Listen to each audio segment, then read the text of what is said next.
Hello guys, welcome back to my YouTube channel Ajay comedy vlogs. So మనమైతే కాశీలో అయితే ఉన్నాం ప్రజెంట్ అయితే. సో యాక్చువల్గా ఇక్కడైతే సుమారు 80 నుంచి 88 దాకా ఘాట్స్ అయితే ఉంటాయి. అందులో నుంచి కొన్ని ఫేమస్ ఘాట్స్ని అయితే మనము వీడియో అయితే తీసుకుందాం. నైట్ టైం హరిశ్చంద్ర ఘాట్లో ఏ విధంగా ఉంటుందో చూపిస్తాం. మొత్తానికి అయితే నైట్ 12 అయితే అంది ఎగ్జాక్ట్గా. మేము 12కి అయితే ఘాట్లన్నీ చూద్దామని చెప్పేసి బయటికి వెళ్ళినాం మెల్లమెల్లగా. సార్ హరిశ్చంద్ర ఘాట్ దగ్గర చూద్దాం ఏ విధంగా ఉంటుందో.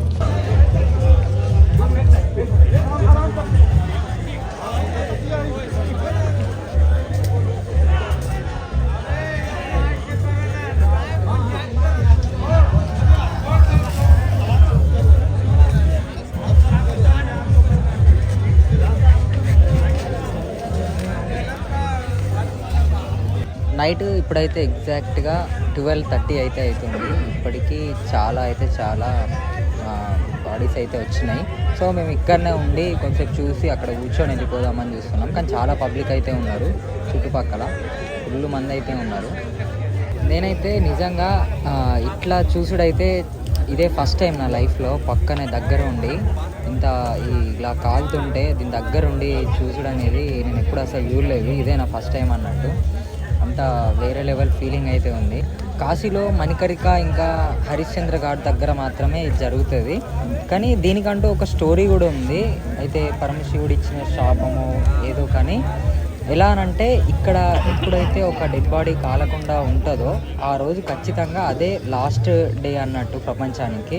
ఇట్లా దేవుడు అనేది శాపం ఇచ్చినట్టు అని చెప్పేసి అంటారు. సో ఆ విధంగా ప్రతిరోజు దహన సంస్కారాలు అయితే ప్రతిరోజు జరుగుతూనే ఉంటాయి అన్నట్టు.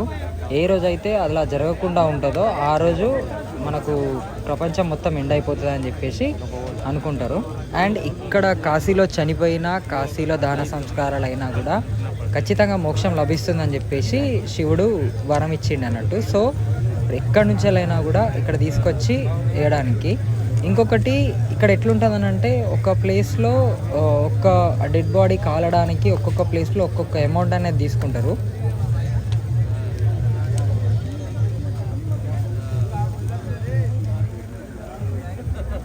మోస్ట్గా నైట్ టైము ఎక్కడన్నా కనీసం చాయ్ అన్న కాఫీ అన్న దొరుకుతుందా అని చెప్పేసి పోతున్నాం. అట్లనే మధ్యలో కొన్ని ఘాట్స్ అయితే ఉన్నాయి. అది చూపిద్దామంటేనేమో లైటింగ్ తక్కువ ఉన్నది, కానీ చాలా బాగుంటాయి ఇప్పుడు డే టైంలో చూసినా కూడా. సో మనం అట్లా వాక్ చేసుకుంటూ 80 ఘాట్ దాకా అయితే పోయేస్తాం.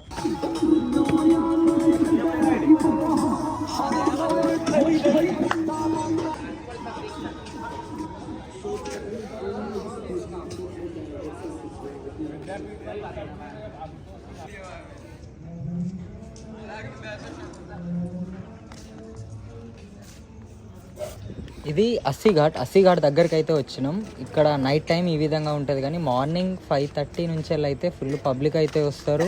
ఇక్కడ గంగారతి జరుగుతుంది. కొన్ని ప్లేసెస్లో కొన్నిసార్లు గంగారతి ఈవినింగ్, మార్నింగ్, ఇంకా నమో ఘాట్లో కూడా గంగారతి జరుగుతుంది. దశశ్వమేవ ఘాట్లో ఈవినింగ్ జరుగుతుంది. ఇక్కడ మార్నింగ్ 5 నుంచి వెళ్ళి గంగారతి అనేది స్టార్ట్.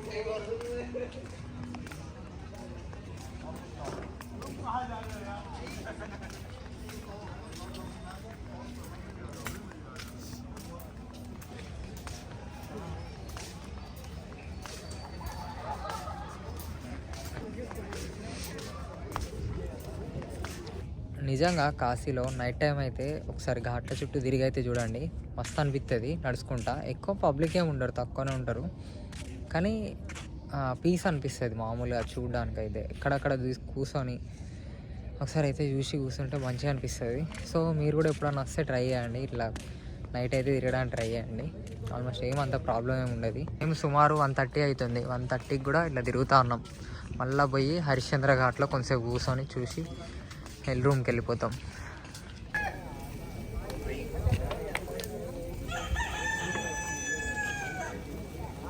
నాకు తెలిసి చాలామంది అయితే భయం అయితే ఉంటుంది ఇట్లా దగ్గర నుంచి చూడడానికి, కానీ ఇక్కడ వస్తే భయం కాదు కదా. ఇదే అంటే ఎప్పటికైనా పోయేది ఇక్కడనే అన్న ఫీలింగ్ అయితే వస్తుంది. సో ఇదైతే కొంచెం ఫీల్ బాగుంటుంది. ఎందుకనంటే ఎంత పైసలున్నా ఏమున్నా కూడా, ఎంత అహంకారమైనా, ఎంత ప్రేమైనా, ఎంత డబ్బైనా కూడా లాస్ట్కి మనం అందరం కలిసేది ఇక్కడనే కదా. అట్లా ఆ ఫీల్తోని ఇక్కడ వచ్చి చూస్తే మాత్రం ఖచ్చితంగా పీస్ ఆఫ్ మైండ్ ఉంటుంది. నేను అనుకునే ఒక విషయం చెప్పాలనంటే ఎట్లానంటే నీకు ఎంత డబ్బు ఉన్నా, నీకు ఎంత అందం ఉన్నా, నీకు ఎంత పొగరున్నా కూడా, నువ్వు ఎంత డబ్బు సంపాదించాలని పరిగెత్తినా కూడా లాస్ట్కి వచ్చి మిగిలేదు ఇక్కడనే కదా అన్న ఫీలింగ్ అయితే వస్తుంది. సో గైస్ వీడియో అయితే ఎండ్ చేస్తున్నా. నెక్స్ట్ వీడియోలో మనం అన్ని ఘాట్స్ అయితే తిరిగి చూద్దాము. ఆ ఘాట్స్ వీడియో అయితే అప్లోడ్ చేస్తా. వీడియో నచ్చితే మాత్రం లైక్ చేయండి, తప్పకుండా మన ఛానల్ అయితే సబ్స్క్రైబ్ చేసుకోండి, అండ్ మీ ఫ్రెండ్స్కి కూడా ఈ వీడియోని అయితే షేర్ చేయండి.